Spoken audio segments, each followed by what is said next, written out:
अपने साथी कमेंटेटर्स सुकीर्ति अस्थाना और अनुपम पाठक की ओर से आपका अभिनंदन करता हूं। मित्रों, आज मकर संक्रांति का दिन है, उल्लास का दिन है, उमंग का दिन है, ऊष्मा का दिन है, ऊर्जा का दिन है।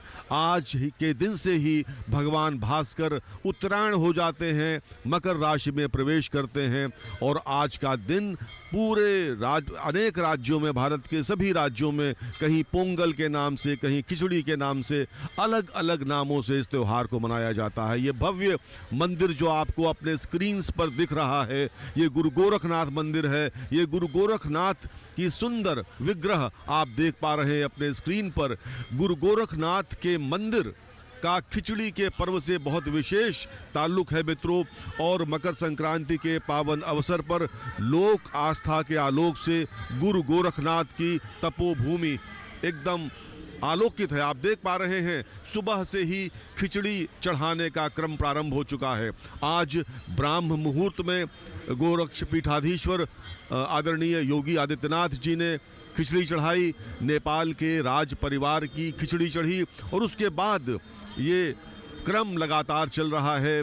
दूर दूर से श्रद्धालु यहाँ पर खिचड़ी लेकर आते हैं, गुरु गोरखनाथ के चरणों में अर्पित करते हैं और ऐसी मान्यता है कि जो खिचड़ी के दिन इस मंदिर तक पहुँच सका, जिसने उनके चरणों में खिचड़ी अर्पित कर दी, पूरे वर्ष, आने वाले वर्ष भर उस पर कोई संकट नहीं आएगा और उसका घर धन धान्य से भरा रहेगा। गुरु गोरखनाथ की सुंदर सी प्रतिमा, एक श्रीनाथ तीर्थावली में कहा गया है कि गोरक्षपुर यानी गोरखपुर नाम का एक उत्तम नगर है, उसके उत्तर में गोरक्षनाथ जी का स्थान है। त्रेता युग के रामावतार में इस स्थान का वर्णन है और इस स्थान से एक कोस दूर पश्चिम दिशा में इरावती यानी राप्ती नदी बहती है और यहाँ गोरखनाथ जी की काष्ठ पादुका है और इस तीर्थराज को बार बार नमस्कार है। युगों युगों से चली आ रही ये परंपरा आज मकर संक्रांति के दिन गोरखपुर में गोरखनाथ मंदिर में एक बार फिर अपनी पूरी गरिमा के साथ, पूरी भव्यता के साथ यहाँ पर दिख रही है। यद्यपि मकर संक्रांति के दिन जाड़ा पड़ता है, लेकिन आज की सुबह बहुत ही सुहानी है। भगवान भास्कर ने अपने उदय के साथ ही लोगों को अपनी ऊष्मा देना प्रारंभ कर दिया। सूर्य भगवान खिले हुए हैं आसमान में और लोग अपनी आस्था की खिचड़ी लेकर लगातार गोरखनाथ मंदिर में आ रहे हैं। आगे का विवरण सुकीर्ति अस्थाना से। धन्यवाद आत्म प्रकाश जी। और सूर्य देव का आज मकर राशि में प्रवेश करना ही मकर संक्रांति है।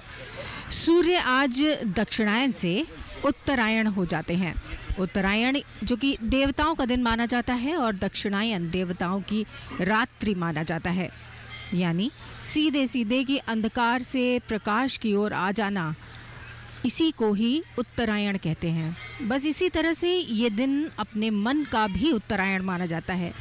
यदि आप अपने मन में फैले हुए अंधकार को दूर करके उजाले की ओर आ गए हैं, अपने मन में फैली हुई निराशा और अहंकार को दूर करके सकारात्मक हो गए हैं और ऊर्जा से भर गए हैं, तो ये वास्तविक उत्तरायण है।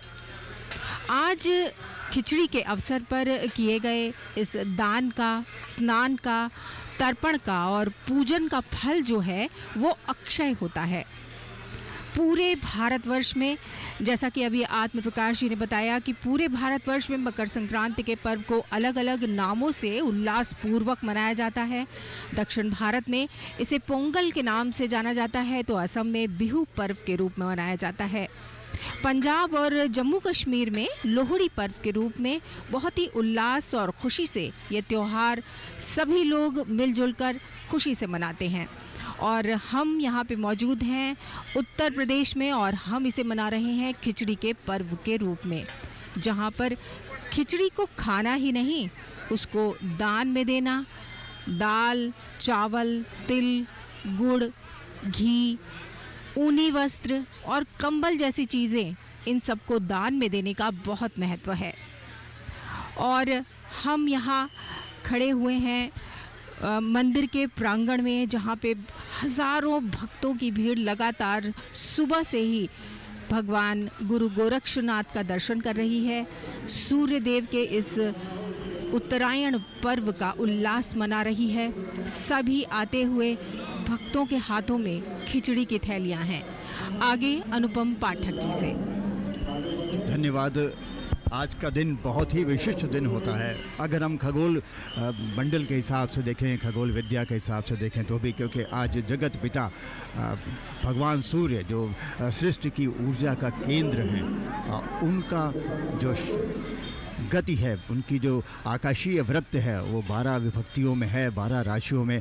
आज से उत्तरायण की गति आरंभ हो जाती है और कई सालों बाद ऐसा हो रहा है। आज इस मंदिर की ख़ास बात यह है कि इसका जो मुख है वो पूरब दिशा में है, यानी भगवान भास्कर की किरणें जैसे ही आती है इस मंदिर के शिखर को आलोकित करती हैं। और कई सालों बाद आज ऐसा हो रहा है कि सुबह के वक्त कोहरा नहीं है, सुबह से ही सूरज देव जो है एकदम अपनी पूरी ऊष्मा के साथ आलोकित कर रहे हैं इस जगह को, जो गोरखनाथ जी का मंदिर है। गोरक्ष पीठ उसका केंद्र, यही वो स्थल है जहाँ पर उनके चरण पादुकाएं रखी हैं, जिसका दर्शन करने के लिए, उन पर खिचड़ी अर्पित करने के लिए सुबह से ही लोग तांता लगा हुआ है, कतारबद्ध